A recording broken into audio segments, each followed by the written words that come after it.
जन्म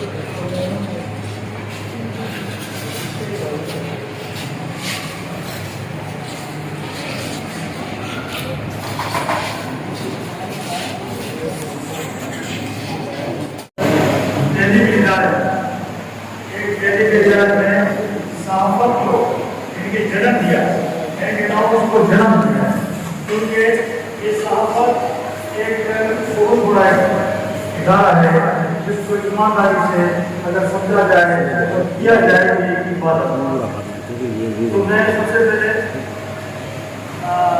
गॾाप प्रेस के वालों को मुबारकबाद देता हूँ और ये हर काम सामान वालों को पढ़ के सुनाऊंगा। यहाँ पे बहुत लंबा है, ये है बहुत लंबा, आप लोग प्रचार करते जाएंगे।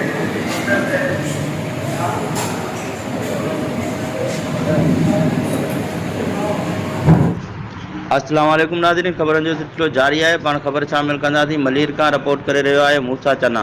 पाकिस्तान जिंदाबाद बेसक ऑर्गेनाइजेशन कराची डिवीज़न पारां गॾाप प्रेस क्लब जे नई चूंडियल बॉडी जी हलफ़ बिरादरी तक़रीब मुनक़िद कई वई। तक़रीब में वॾे अंग में सियासी समाजी अॻवाननि ऐं सहाफ़ियुनि शिरकत कई। तक़रीब में आयल महिमाननि खे अल जवाज़ सेकेंडरी स्कूल जे ॿारनि पारां शानदार इस्तक़बाल ऐं सलामी पेश कई वई। तक़रीब में ज़िले कौंसिल जे एडमिनिस्ट्रेटर कराची नूर हुसैन जोखियो, मीर नादर अली अबड़ो, ज़हीर अहमद मेमण, आलम शेर अवान, सैयद महबूब अली शाह, ह्यूमन राइट्स सिंध जे चेयरमैन नवाबज़ादा अमीर लाड़िक ऐं ॿियनि शिरकत कई। अलफ़ बिरादरी तक़रीब में गॾाप प्रेस क्लब जे बॉडीअ खां सियासी समाजी शख़्सियत डॉक्टर गुलाम मोहम्मद बिरोही हलफ़ खणाए वरितो।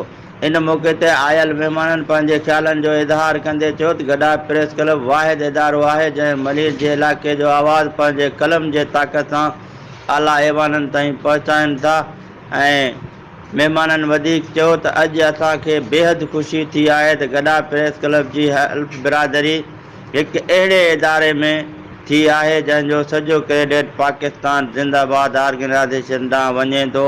आख़िर में आयल महिमाननि खे सिंध जी सूखड़ी अजरिकूं पिणु ओॾायूं वयूं।